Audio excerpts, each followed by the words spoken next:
एक समय की बात है। एक शहर में मीना नाम की एक लड़की रहती थी। मीना बड़ी पढ़ी लिखी और सुंदर थी।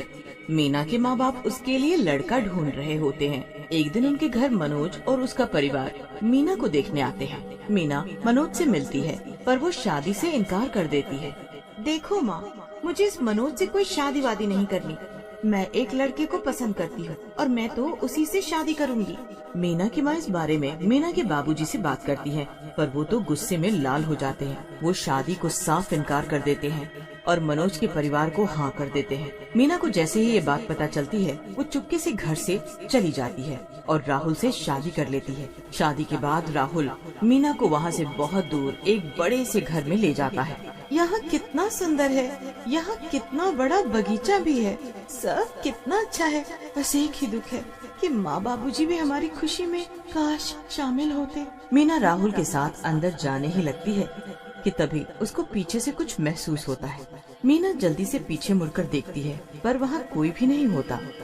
वो राहुल, मुझे अभी ऐसा लगा जैसे कोई मेरे पीछे खड़ा है। अभी मेरे बाल किसी ने छुए।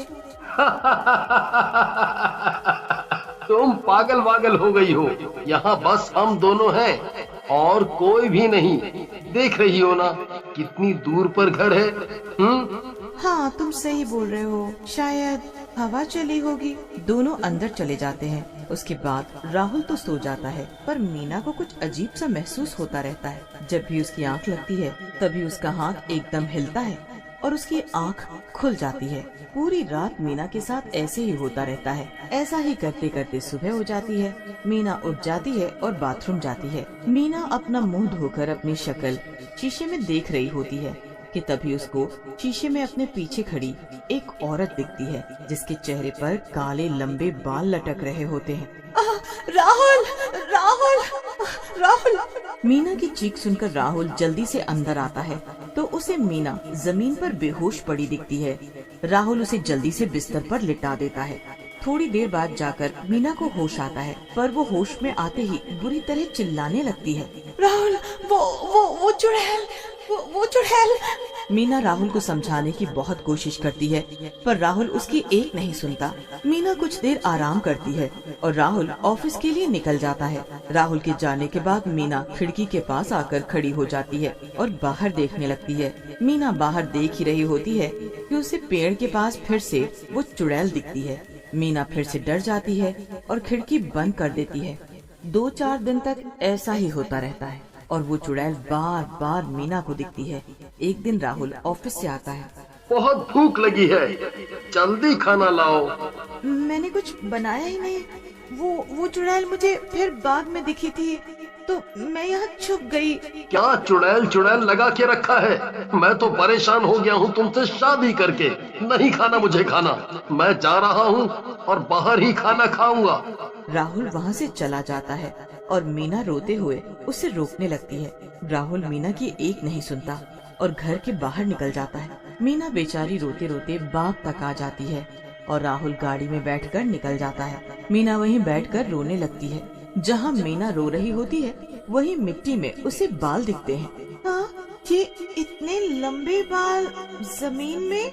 मीना उन बालों को खींचती है तो वो अटक जाते हैं। मीना बहुत जान लगाती है, तब जाकर मीना के हाथ में वो बाल आते हैं।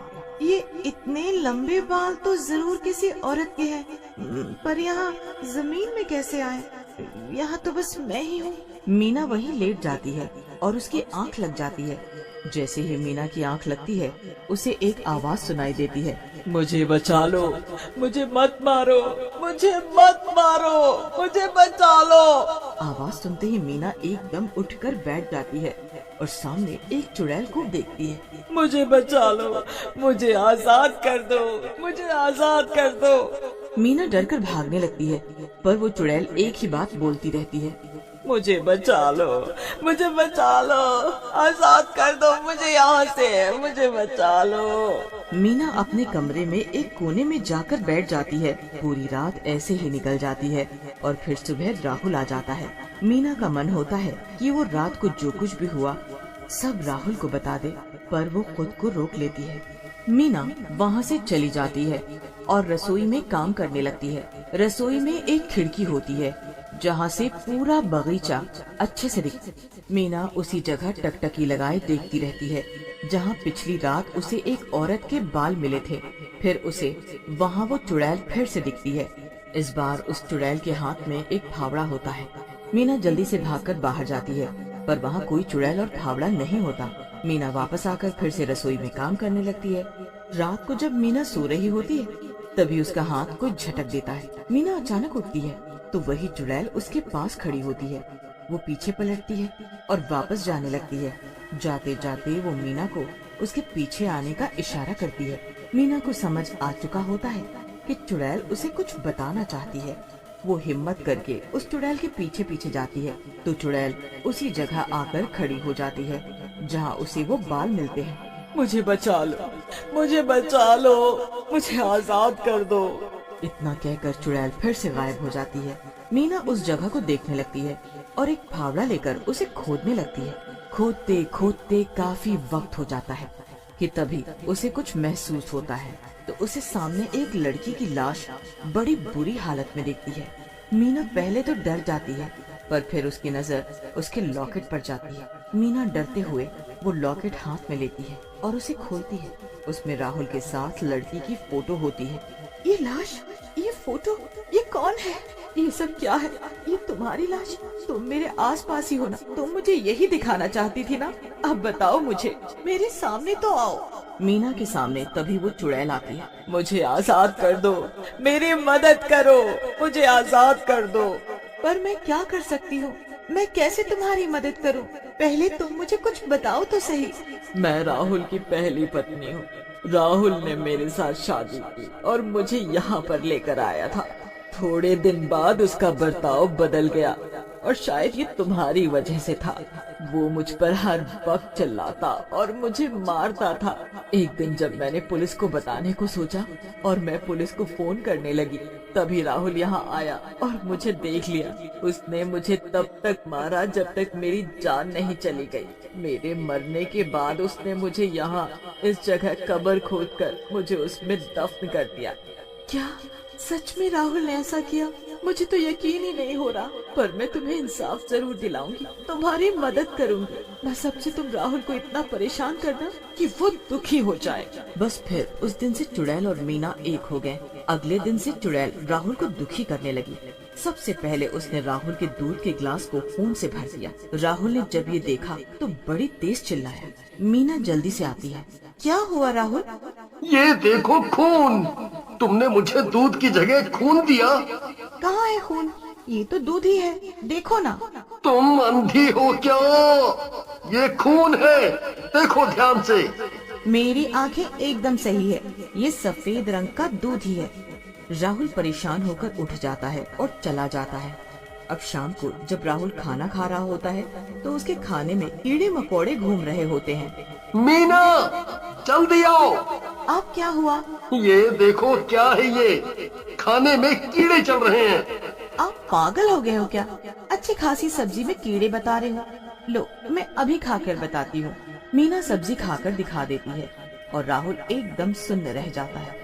चुड़ैल भी वहीं खड़ी सब देख रही होती है। राहुल के साथ हर वक्त ऐसी चीजें होती रहती हैं। धीरे धीरे राहुल की दिमागी हालत बिगड़ने लगती है। वो फिर डॉक्टर के पास जाता है तो वहाँ भी चुड़ैल उसे परेशान करती है कि डॉक्टर को भी यही लगता है कि राहुल पागल हो गया है। नहीं नहीं, मैं पागल नहीं हूँ। जी बिल्कुल, आप पागल थोड़ी हो, आप तो बहुत समझदार हो। बस ये तो आपकी वो सजा है जो आपकी पहली पत्नी निकिता चाहती है ना निकिता? हाँ, मैं यही चाहती हूँ, इसे तड़पते हुए देखना। राहुल चुड़ैल को देखकर और निकिता का नाम सुनकर कांपने लगता है। अब क्यों डर रहे हो? मैं हूँ निकिता, तुम्हारी पहली पत्नी। मीना को अब सब सच पता है।